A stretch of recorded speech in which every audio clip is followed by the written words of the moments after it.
هاي بنات، ازيكم؟ عاملين ايه؟ الفيديو ده مختلف شويه عن نوعيه الفيديوهات اللي بنزلها كل مره، لانه فيديو يخص مش بس الامهات، لكن لو انت كمان عروسه جديده وبتجهزي في الفتره دي، وطبعا ربنا يعينك على الغلا ده كله. هكلمك على ريفيو غساله اطباق اللي هي اسمها وايت بوينت ل10 افراد. نسبيا غساله الاطباق دي بالمقارنه بغسالات اطباق تانية كتير ان هي سعرها بقى غالي طبعا قوي بالمقارنه بزمان، بس ستيل افوردبل بالنسبه لحاجات تانية كتير. غساله الاطباق دي هكلمك عنها طبعا بالتفصيل وريفيو كده. وبالنسبه للناس اللي هم امهات او اوريدي عندهم غساله الاطباق دي، ففي النص التاني من الفيديو هكلمك بقى بالتفصيل عن ازاي تحافظي عليها وهاو تو مينتين الجهاز ده وكده، لان طبعا ما فيش فلوس بقى ان احنا نجدد الحاجات دي. ولو انت عايزه تجيبيها وعايزه تعرفي هي تستحق فعلا تتجاب ولا لا، خليكي معايا في الفيديو ده عشان هقول لك كل التفاصيل عنها. بس الاول بقى، لو دي اول مره تشوفيني هنا على اليوتيوب، ما تنسيش ان انت تنزلي وتشتركي في القناه وتفعلي الجرس عشان اي فيديو اعمله بعد كده يكون عندك. ومن غير ما نضيع وقت كتير بقى، يلا بينا نبدا. احب اعرفكم بصديقتي في المطبخ، غساله ال10 افراد بتاعت وايت بوينت. الغساله دي هكتب لكم بابعادها بالظبط ايه. هي صغيره وتنفع في المطابخ الصغيره، ولازم تعرفي مقاساتها بالظبط عشان في وقت التاسيس يعني. ضروري المكان اللي انت مخصصاه لغساله الاطباق يكون قريب من مكان يقدر السباك يعمل لك منه مكان للصرف ومكان لسحب الميه. انا هنا حطاها مثلا جنب الحوض، وهو عملها لي كده مكان عامل لي كوع في الحوض بحيث ان هو يصرف منه الميه، ومكان تاني بحيث ان هو يسحب منه الميه، وحتى خارم لي جوه الخشب كده بالادوات بتاعته عشان يعمل صرف داخل الحوض نفسه. الغسالة دي ضمانها من شركة العبد، وده ضمان جميل جدا، انا من احسن الحاجات اللي جربتها. وعشان يتفعل الضمان ده مهم ان انت تقولي لحد من الشركة هو اللي يشغل الغسالة اول مرة، وبيمضي لك على الورقة بتاعة الضمان، وكمان بيديكي وصل بالزيارة بتاعته زي ما انت شايفة كده. وبيجي مع الجهاز كمان كتالوج في الانستراكشنز كلها بتاعة الغسالة، واحد بالعربي واحد بالانجليش، وانا هحاول اقول لكم كل الحاجات المكتوبة في الكتالوج ده. بصي يا ستي، ادي غساله الاطباق من جوه. بيكون في جواها رفين، الرف السفلي والرف العلوي كده، هما رفين بس. في طبعا غسالات كتير لو هي حموله اكبر بيكون فيها 3 رفوف، والرفين دول بيكون جاي معاهم باسكت. ده الباسكت للمعالق والشوك والسكاكين وكده. طبعا عايزين نحافظ ان المعالق والشوك ان هما يتغسلوا كويس. المفروض نحط المعالق تكون باصه لفوق بالشكل ده بحيث ان هي تتغسل كويس. لو هي مقلوبه بالعكس مش هتتنضف حلو. وفي فتحات هنا بحيث ان هي تفرق معلقه عن شوكه وكده، بحيث الحاجات ما تكونش لازقه على بعض وانها تتغسل كويس قوي. جزء التسخين بيكون جاي من تحت، فالمفروض الرف السفلي ده نحط فيه الحاجات التقيله واللي هي بتكون مليانه دهون او متسخه قوي، عشان التسخين بيكون جاي من تحت. وطبعا تكون حاجات مش بتاثر بالحراره زي مثلا حلل الستانلس ستيل والحاجات دي. من فوق نحاول ممكن نحط الحاجات الخفيفه واللي هي مش بتستحمل حراره زي الحاجات اللي تحت. بالنسبه لحجمها بالنسبه لي هي كويسه قوي. لو انت 4 افراد، اسرتك 4 افراد، هتستخدميها بشكل يومي، فمش هتعملي حاجات كتير على ايدك. ولو طبعا عندك امكانيه او مكان ان انت تجيبي حجم اكبر من كده هيكون افضل، بس هي فعلا عمليه ومش محتاجه ان انا اعمل حاجات كتير على ايدي. قبل بقى ما اشرح برامجها وكل التفاصيل اللي فيها، عايزه اوريكم غسله كامله فيها ازاي برص الاطباق وازاي بتطلع بعد الغسيل، ورايي فيها بالكامل هل فعلا تستاهل ولا لا. فيلا بينا بقى نرص الاطباق مع بعض. الاول ببتدي ارص الاطباق بين الاماكن المخصصه ليها كده بالترتيب، وحاولي ان انت دايما تسيبي مسافه بين طبق والتاني بحيث ان الميه توصل له كويس قوي. وده شكل الاطباق اللي انا بوريها لكم وهي داخله. شوفوا بتكون متوسخه ازاي ومليانه دهون ازاي، بس اهم حاجه ان انت تنزلي منها كل بواقي الاكل الصلبه او حاجه، علشان ده كله بيتراكم في الفلتر. وده هنشرحه في اخر الفيديو ازاي بنحافظ على الفلتر وبنحافظ على العمر الافتراضي بتاع الغساله نفسها. ده شكل الاطباق اهو، بوريكم قد ايه متسخه يعني. وبنبتدي ان احنا نوزعها في اماكنها المظبوطه. بنرص الاطباق في اتجاهين مختلفين بحيث ان هو يوصل لهم اكبر قدر من الميه، والرشاش يقدر يوصل لهم وينظفهم كويس قوي. بالنسبه للباسكت اللي بيجي عشان المعالق والشوك، مهم ان انت تحطي السكاكين باصه لتحت. ده مش عشان اي حاجه، لكن عشان سيفتي يعني للاطفال او اي حد يفتح غساله الاطباق ما يتعورش. لكن المعالق الباقيه وبقيه الشوك وكده بنحط المعلقه تكون باصه لفوق عشان الميه والصابون يوصل لها كويس قوي. وعشان الميه توصل كويس للمعالق والشوك مهم ان احنا نبعدهم عن بعض ونخليهم في الخانات بتاعه الباسكت ده، علشان ما فيش معلقه او الثانيه يلزقوا في بعض فما يتنضفوش كويس قوي. بالنسبه للجزء اللي ورا عادي ان انت تكملي بقى وتحطي فيه برضو اطباق او ممكن تحطي فيه حلل. انا هنا كنت محتاجه ان انا انضف الحله دي، هي ستانلس ستيل، فبحطها بتكون باصه برضو للاتجاه اللي تحت عشان تنضف كويس والرشاش يوصل لها كويس قوي. في انواع من الحلل ما ينفعش ان احنا نحطها في الديش ووشر عشان بتاثر على عمرها الافتراضي، زي التيفال والجرانيت والسيراميك، كل الحاجات اللي هي نون ستيك دي بلاش ان احنا نحطها في الديش ووشر عشان بتاثر على عمرها الافتراضي. وهقول لك كل الحاجات اللي ما ينفعش تحطيها في الديش ووشر برضو في اخر الفيديو، فتابعيه معايا للاخر. بالنسبه للرف اللي فوق بنحط فيه الحاجات الاخف والحاجات اللي هي مش بتستحمل حراره قوي زي الجزء اللي تحت. مهم قوي ان احنا نتاكد ان الرشاش اللي في الرف اللي فوق ده بيتحرك كويس ومفيش حاجه منعاه او معاكساه في الحاجات اللي هي محطوطه تحت، مفيش حاجه عاليه او كده. لو بتسمعي صوت طقطقه اثناء دوره الغسيل يبقى الرشاش اللي هو اللي فوق بيخبط في حاجه عاليه موجوده في الرف اللي تحت. بنبتدي بقى نحط فيه الكوبايات او البولات، حاجات الشوربه او كوبايات الزبادي زي ما انتم شايفين كده. انا كنت مزنوقه في حله كده وحطيتها برده فوق. هنشوف بقى مع بعض لما نحط الصابون ونشغلها ايه اللي هيحصل. بعد كده بنملى درج الغسالة بالمسحوق الخاص بيها وبنقفل الدرج عشان نشغل دورة الغسيل. كل المساحيق والحاجات اللي بنحتاجها للغسالة هكلمك عنها بالتفاصيل، فخليكي معايا الفيديو للآخر.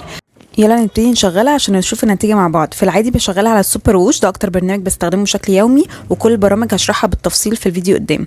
تعالوا بقى نفتح ونشوف العظمة دي. بجد الحاجات بتطلع بتلمع وجميلة وبحس انها معقمة بسبب الحرارة، حقيقي منجزة جدا، ولحظة ما بفتح فيها الغسالة دي بتبقى لحظة راحة نفسية.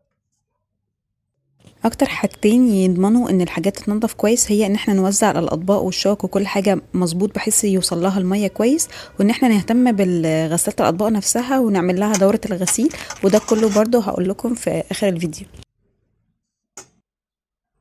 فاول مره تشغلها زي ما قلت قبل كده ان احنا مهم انه اللي يشغلها ويفعل الضمان هو حد من الشركه، وهتلاقي الغطا ده بيفتحه. الغطا ده يخص الملح اللي بيكون موجود جوه الميه عشان يخلي الغساله تشتغل. المهم هو هيحتاج قد ايه؟ هيحتاج حوالي لتر كامل من الملح، وبعد كده هيحط عليه ميه. فالمهم تكوني موفره له كميه كبيره من الملح. مثلا هشتري العلبه اللي هي كيلو ونص او 2 كيلو عشان هيحتاج كميه كبيره منها. وبعد كده مش هتجدد في كل غسله، لا احنا هنحتاجه لما اللمبه تنور اللي هي لمبه الملح. لما تفتحي باب غسالة الأطباق هتلاقي في الباب من جوه في المكانين دول، أول مكان للمسحوق، وجوه المسحوق أو جوه المكان بتاعه في تدريجين. لو بصينا عليهم كده هنلاقي مكتوب واحد عليه 15 وواحد 25. انت بتحطي 15 أو 25 حسب درجة اتساخ الأطباق، وطبعا ما تكتريش عن كده عشان الأطباق ما تجيرش. ده أول مكان. تاني مكان اللي هو موجود عشان زيت الشطف، عشان تخلي فيه لمعة في الأطباق. مهم قوي ان انت تحطي زيت الشطف في المكان بتاعه وتقفلي عليه، وما تحطيش اي حاجه لا ملح ولا زيت غير لما اللمض بتاعه الملح والزيت تنور. طيب خلينا نفهم كده البروجرامز اللي بتقدمها وازاي نشغلها ونتعامل معاها. اول حاجه البقره دي هي اللي بيبقى فيها البروجرامز اللي هي بتعملها. طبعا في انواع كتير نزلت من وايت بوينت. انا بتاعتي ليها فوق ال3 سنين، 3 سنين ونص تقريبا، فهي موديل قديم شويه. في حاجات جديده نزلت بس انا بتكلم على اللي موجوده معايا، وفي الاغلب بتكون حاجات متشابهه، ممكن تكون زادت بس. المهم يعني البقره بتكون مشاور ان هي مفصوله. بعد كده اول برنامج ده بري ووش، هتلاقي كل البروجرامز دي مكتوبه الناحيه الثانيه باسمها، بهي درجه حرارتها قد ايه. البري ووش ده بيقعد 15 دقيقه بس، وهي للحاجات البسيطه، مثلا حاجات بسيطه قوي، مثلا كوبايه متسخه او كده، فمش عملي ان احنا نستخدمه في كل الحاجات، وما بيقعدش فتره طويله، وما فيهوش تجفيف، يعني هو بس غسيل وشطف. تاني واحد الايكو بيقعد 198 دقيقه، اللي هو اكتر من 3 ساعات. هو برنامج طويل جدا، بس ميزته ان هو مش ما فيهوش حراره عاليه قوي، يعني هو حرارته 50 درجه، وطبعا استخدام يومي، وبيبقى فيه غسيل وشطف وتجفيف. فده برضو برنامج ممكن نستخدمه بشكل يومي. تاني واحد اللي هو اسمه السوبر ووش، مكتوب هنا سوبر ووش ان هو 50 دقيقه. هو بالنسبه لي برنامج عملي في ان هو يعني عدد دقائق قليله، الحراره بتاعته بتوصل ل 65 درجه، وفي نفس الوقت هو مش للحاجات اللي هي شديده الاتساخ جدا، فينفع بشكل يومي ان احنا نستخدمه، واستهلاك الكهرباء فيه معقول شويه. اخر واحد اللي هو مكتوب مرسوم عليه حله، ده مبين عليه ان هو حاجه انتنسيف ووش، حتى مكتوب عليها كده انتنسيف ووش، ان هو درجه حراره 65، يعني الميه بتبقى درجه حرارتها عاليه شويه. بيقعد 114 دقيقه، وبيبقى فيه غسيل طبعا وشطف وتجفيف. فهو ده اكتر برنامج ممكن نستخدمه لو حلل شديده الاتساخ.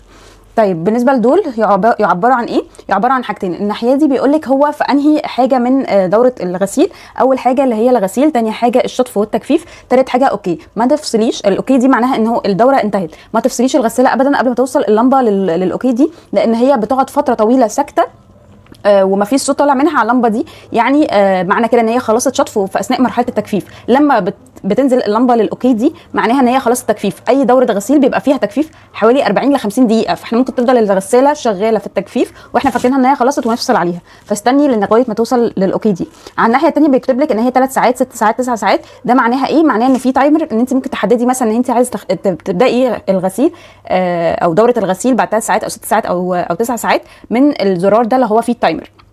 الزرار ده معمول لحاجتين، اول حاجه التايمر، ان انت مثلا هتظبطي على ان هي الغساله تشتغل بشكل تلقائي بعد 3 ساعات او 6 ساعات او كده. كل ما تدوسي دوسه، يعني انا ممكن اوريكي دلوقتي ان احنا كل ما ندوس دوسه بيتنقل من حته للثانيه. هوريكي بشكل عملي شويه. دلوقتي انا وصلت التيار الكهربي، هوريكي بقى ايه ان احنا لما ندوس على زرار التايمر ده ايه اللي هيحصل.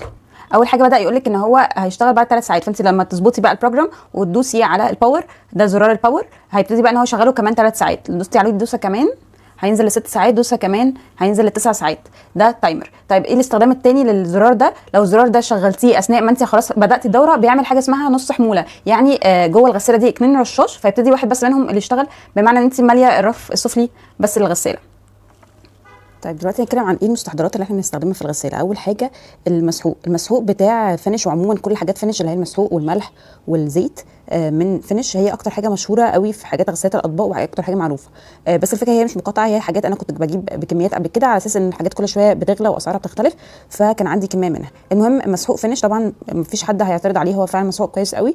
بس الاسعار طبعا بتاعته دلوقتي ضربت قوي، ف بقيت اجيب بدايل ليه يعني بدل فينش، فهوريكم بدايل الصابون مختلفه يعني عنه. البديل اللي جربته طلع فعلا جميل قوي، في نفس الوقت كان ارخص بكتير من فينش، هو لودفيك. لودفيك بيجي دايما عروض، يعني مثلا ده جاي 2 مع بعض، في نوع تاني بيجي مثلا 3 مع بعض. طبعا اسعاره برده بالمقارنه بزمان غاليه، بس هو بالمقارنه بفينش فهو ارخص كتير، وفي نفس الوقت هو فعلا حلو جدا. البديل الاسهل بكتير ولكن الاغلى هو فيري. بيجي كل الحاجات في واحد، يعني هتلاقي فيه الزيت والملح وفي نفس الوقت مسحوق، مش هتحتاجي تحطي اي حاجه معاه، بيكون جاي كبسولات كده. ده اهو بيكون شكلها، بتكون مش محتاجه تحطي معاها اي حاجه تاني، بتحطي الكبسوله دي مكان المسحوق عادي وتشغلي الغساله من غير ما تزودي لا ملح ولا زيت حتى. فهو يعني نسبيا اقل في المجهود، بس في نفس الوقت هو بيبقى سعره برضو دلوقتي غالي جدا. طيب بالنسبه لزيت الشطف او الملمع، في نوع برضو اللي هو من نفس الشركه اللي هو لودفيك، احيانا بيجي طبعا عرض مجاني مع حاجه تانية، واحيانا ممكن تشتريه لوحده، وممكن تجيبي اكتر من ازازه. ده دوره ان هو يدي لمعه للاطباق، فانت لو ما حطيتوش مع غساله الاطباق اللمبه تنور وهتلاقي ان الاطباق كلها طالعه مجيره، فده اللي بيدي لمعه وبيخلي شكلها في الاخر كويس ومقبول. وبرده كنت جربت غير لودفيك، كنت جربت فينش في زيت الشطف يمكن افضل، بس الفرق مش كبير على طبعا فرق السعر. اخر حاجه بتحتاجي تجيبيها بكميات، خصوصا في اول مره تستخدميه، هو الملح بتاع الغساله، طبعا ملحها مخصوص. الماركه بتاعت لودفيك برده حلوه جدا في الملح، وجربت بتاعت فينش حلوه برده جدا، بس طبعا فينش بقت دبل السعر بتاعها، فده ارخص شويه وفي نفس الوقت حلو جدا. ممكن تجيبوه بالذات في اول مره تشغيل، لانه بيحتاج كميه كبيره قوي. في انواع كتير مصري نازله في وقت المقاطعه في السوق، وانا ما جربتهاش لسه، بس في ناس كتير جربتها وبتشكر فيها. طيب احنا كده جينا لنص الفيديو اللي هو اتكلمنا فيه بالتفاصيل كل حاجه عن غساله الاطباق نفسها ونشتريها ولا لا. بالنسبه بقى للامهات اللي عندها غساله اطباق اي نوع، انا بتكلم هنا على اي نوع، ازاي نمنتين ونحافظ على اي نوع غساله اطباق عندنا ونخليها تعيش اكتر فتره ممكنه، وما نلجاش ان احنا نغيرها لا قدر الله طبعا وبعيد عننا كلنا. يلا بينا نفتح غسالة الأطباق مع بعض وافهمكم ايه اللي بنعمله بالظبط. بصي بقى يا ستي، تحت اخر رف من غسالة الأطباق من تحت هتلاقي الجزء ده اللي هو الرشاش، وتحتيه فلتر بلاستيك وتحتيه فلتر معدني. طبعا الجزء بتاع الملح هنشيل الفلتر البلاستيك ده. المفروض الفلتر البلاستيك ده بيتجمع فيه كل بواقي الأكل بتاعة الغسلة كلها والدهون وكده، وبيكون موجود في الحتة دي. فالمفروض ان احنا بنغسلها بعد كل غسلة او على الأقل مرة في الأسبوع، لأن تراكم الاكل والدهون بتخلي الاطباق ما تتنضفش كويس، وممكن كمان تسيب ريحه وحشه جوه الغساله نفسها. فالمفروض بنفكه مع عكس اتجاه الساعه كده. وبصي اهو كل تراكم الدهون وبواقي الاكل بتاعه الغسله هتلاقيها متكومه كل ده، فبتخصصي لها فرشه مخصوص ان احنا نغسل بيها الفلتر ده، وعادي باي صابون. هوريكم بالظبط بنعمل ازاي. وكمان الجزء ده بيتفك من الجزء البلاستيك اللي فوق، وده كله هنعمله مع بعض. تاني حاجة برضو بننضفها هي جسم الغسالة نفسها، لأن بتكون فيها المسحوق وبتبقى باهتة قوي، ممكن تسيب روايح. وكمان الفلتر المعدني ده بنشده كده، وهوريكم برضو بيبقى مليان بواقي أكل ودهون من كل اتجاه كده، فمهم برضو ان احنا نغسله وننشفه عشان الجزء ده ممكن يصدي. المية اللي اتبقت في الغسالة تحت بعد ما شلتي الفلتر المعدني والبلاستيك دي مية طبيعية خالص وما تخضكيش، وحتى لو هي متوسخة هي بتتشفط كل مرة في بداية كل غسلة، فما تقلقيش خالص ومش ما هنيجي جنبها في حاجة. كمان بالنسبة لرشاش المية المفروض ان احنا نعمل عليه تشيك اب كده ان كل الفتحات اللي فيه مش مسدودة ومش عليها اي بواقي اكل، ولو لقينا اي يعني حاجات منها مسدودة او كده بننضفها بمية بحيث نفتح الرشاش ده. ممكن نعمل الموضوع ان احنا نتشيك على الرشاشات دي مرة كل 6 شهور، ونفس الفكرة بنعملها في الرشاش اللي فوق برضو. انا بستخدم الفرش دي لتنظيف الفلتر والحاجات بتاعتها. ادي اهو الفلتر، هوريكم ازاي مع بعض هنغسله وننضفه. بالمناسبه كفاءه الغساله هتقل كتير، احنا بنفكه بالشد، احنا بنفك الجزء البلاستيك ده عن الجزء ده ان احنا نشدها لفوق كده، او كده طلعنا كل اجزاء. كفاءه الغساله بتقل كتير قوي لو احنا ما عملناش الخطوه دي، ان احنا على الاقل كل اسبوع نغسل الغساله كويس قوي كده.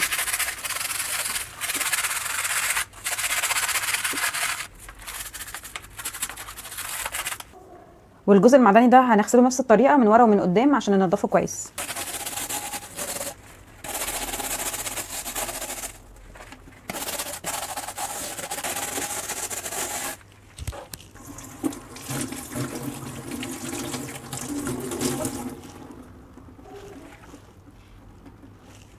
الجزء ده زي ما هو مهم قوي ان احنا ننضفه مره في الاسبوع على الاقل، مهم كمان ان احنا ننشفه بعد التنظيف، لان للاسف الجزء ده من الحاجات اللي ممكن تصدي.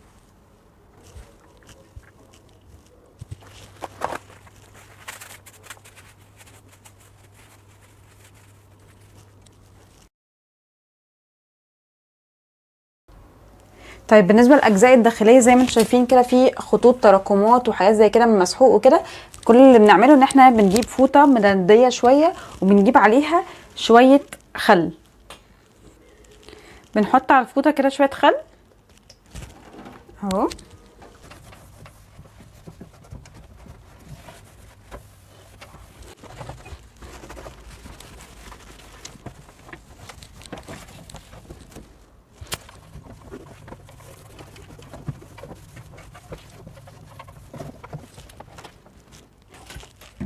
كل حاجه نرجعها لمكانها. ده هيركب نفس الفكره بالكبس اهي كده ركبت، وبعد كده بنحط دي في مكانها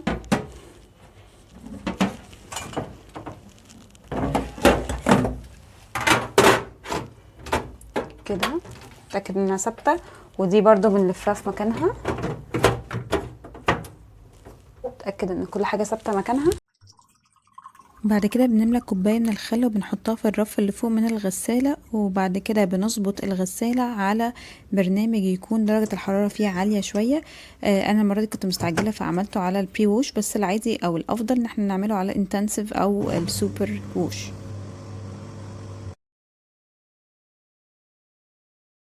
طيب كلنا سمعنا عن حاجات ما ينفعش تدخل الديش واشر عشان لو دخلت الديش واشر بتبوظ وعمرها الافتراضي بيقل، فانا جمعت لكم كل الحاجات اللي ما ينفعش ندخلها الديش واشر عشان نحافظ عليها. اي حاجه خشب، انتوا شايفين الفرق بين المعلقه الخشب اللي هي بغسلها على ايدي عادي والمعلقه الخشب التانية اللي هي بتدخل او دخلتها الديش واشر. طبعا اي حاجه خشب بتكون بورس او فيها مسام فبتشرب الميه دي وتبوظ، وتلاقي بعد كده ممكن كمان تكون عفنت وما ينفعش تستخدميها خالص. شايفين اسودت ازاي؟ ده مش وساخه، انا بحاول ان انا اشيلها كتير بس مش بترجع طبعا زي التانية ابدا. واي حد عنده كاتنج بورد خشب نفس الفكره، ما تدخلوش ابدا الديش واشر. اي حاجه كريستال ما بتستحملش الحراره هتطق جوه الديش واشر، فاحسن ان احنا نستخدمها نغسلها يعني على ايدينا، سواء حاجه كاسات او حاجات زي كده كلها بلاش تدخليها عشان ما تكسرش وتبوظ من اول غسله. معلومه يمكن مش كتير عارفها، ان اي حاجه نون ستيك يعني اللي هي معموله عليها طبقه الومنيوم وعليها طبقه عشان الاكل ما يلزقش عليها، بلاش ندخلها الديش واشر. هي مش هتبوظ من اول غسله، بس مع الوقت هتاثر من على عمر الطبقه العازله اللي موجوده عليها، وهتلاقيها بتتقشر واحده واحده، سواء من الحراره او من العمدان اللي موجوده جوه الديش واشر او المنظمات نفسها. زي ايه اللي ما ندخلوش؟ زي التيفال، زي الجرانيت، زي السيراميك، اي حاجه عليها طبقه عازله بلاش تدخليها هتبوظ منك، وهي سعرها دلوقتي كبير قوي فخساره ان انت تاثري من عمرها. طبعا كلنا عارفين ان الصيني بلاش يدخل، بس انا كمان جايه اقول لك انه اي حاجه سواء اركوبال او اركوبايركس عليها رسمه، بصي دي واحده بتتغسل عادي ودي واحده بتتغسل في الديش واشر. اي حاجه عليها رسمه الرسمه بتخف، تفضل تخف تدريجيا وممكن خالص في حته تختفي منها تماما. اهو الفرق واضح بين الرسمه دي والرسمه دي.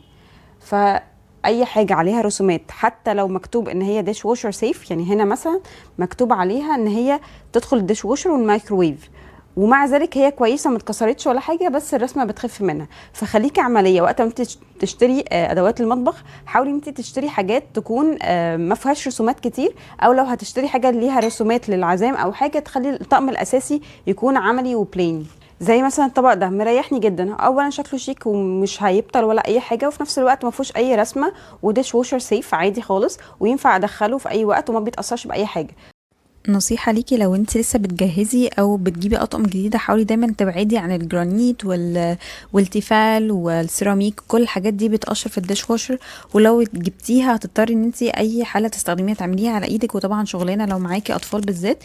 فدايما اتجهي للستانلس ستيل، عملي جدا وبيتحط في الديش واشر، مفيش قلق عليه وعمره طويل، فبيكون عملي جدا وكمان سعره ارخص بكتير. استكمالا لسلسله الممنوعات اللي احنا فيها، بس يا جماعه بحاول بجد الاقي لكم بدايل، بس للاسف كمان الالومنيوم ما ينفعش خالص يدخل الديش ووشر لانه هيبوظ من اول غسله. حاجه كمان اي حاجه انسيوليتد او معموله ان هي تحافظ على حراره اللي جواها، ترمس او حاجه كده، ما ينفعش تدخل الديش ووشر، لان ده هيفقدها من فكره العزل بتاعها وهيبوظها. اي بلاستيكات ديسبوزبل واحنا قررنا نستخدمها اكتر من مره عشان شكلها كويس او عشان مكتوب عليها ان هي B5، بلاش ندخلها في ديش ووشر، لان هي حتى لو B5 البلاستيك بتاعها بيكون خفيف شويه، مش بتستحمل حراره الديش ووشر وممكن تسيح جواها. اي بلاستيك ندخله جوه الديش ووشر مهم قوي نفحص ظهر البلاستيك ده ونشوف التعليمات المكتوبه عليها. هنا مثلا مكتوب ان هي ديش ووشر سيف وان هي B5، فبالتالي ينفع ندخلها جوه الديش ووشر مش هيحصل لها اي حاجه. وطبعا يفضل ان احنا نحطها في الرف اللي فوق، عشان الرف اللي فوق بعيد عن الهيت اليمنت اللي موجود في تحت، فلما نحطها فوق هيحافظ عليها تكون بعيده شويه عن الحراره.